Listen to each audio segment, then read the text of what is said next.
News super one, सत्याचा बुलंद आवाज। अशाच ताज्या महत्त्वपूर्ण घडामोडी बघण्यासाठी सबस्क्राइब करा न्यूज सुपर वन। गावठी कट्टा बाळगणारा आरोपी जेरबंद। छत्रपती संभाजीनगर ग्रामीण पोलिसांची कार्यवाही। दिनांक 13 जून रोजी स्थानिक गुन्हे शाखेचे पोलीस निरीक्षक विजयसिंह राजपूत यांना गोपनीय बातमीदारामार्फत बातमी मिळाली की छत्रपती संभाजीनगर ते अहिल्यानगरकडे जाणाऱ्या रोडवर भेंडाळा गावात राधाकृष्ण हॉटेलसमोर एक इसम अवैधरित्या गावठी कट्टा घेऊन उभा आहे अशी बातमी मिळाल्याने त्यांनी सदरची माहिती वरिष्ठांना कळवून कायदेशीर कारवाई करण्याबाबत मार्गदर्शन घेतले।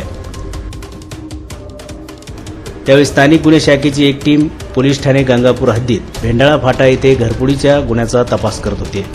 स्थानिक गुन्हे शाखेचे पोलीस निरीक्षक विजयसिंह राजपूत यांनी तात्काळ सदर पथकास मिळालेली गोपनीय बातमी सांगून कायदेशीर कार्यवाही करण्याबाबत सूचित केले।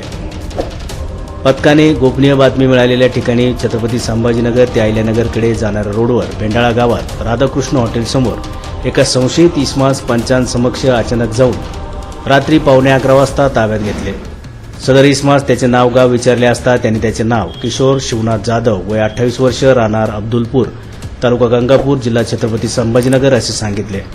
पंचांसमक्ष सदर इसमाची अंगजळती घेतली असता त्याच्या कमरेला 40,000 रुपये किमतीचे एक स्टीलचा गावठी कट्टा मॅगझिनसह ज्याच्या मुठीला दोन्ही बाजूने काळ्या रंगाच्या पट्ट्या असलेला 1,000 रुपये किमतीचे एक पिवळ्या रंगाची जिवंत काडतूस असा एकूण 41,000 रुपयांचा मुद्देमाल जप्त करून त्याच्याविरुद्ध भारतीय हत्यार कायदा कलम 325 प्रमाणे पोलीस स्टेशन गंगापूर येथे गुन्हा दाखल करण्यात आला आहे। या गुन्ह्याचा पुढील तपास गंगापूर पोलीस स्टेशन हे करीत आहे। सदरची कामगिरी पोलीस अधीक्षक प्रकाश जाधव, अपर पोलीस अधीक्षक प्रशांत स्वामी यांच्या मार्गदर्शनाखाली स्थानिक गुन्हे शाखेचे पोलीस निरीक्षक विजयसिंह राजपूत, पोलीस उपनिरीक्षक महेश घुगे, पोलीस हवालदार कासिम शेख, सचिन राठोड, सुनील गोरे, पोलीस अंमलदार बलबीर सिंग बहुरे, चालक पोलीस शिपाई शिवाजी मगर यांनी केली आहे। न्यूज सुपर वन साठी अनिस कुरेशी, छत्रपती संभाजीनगर।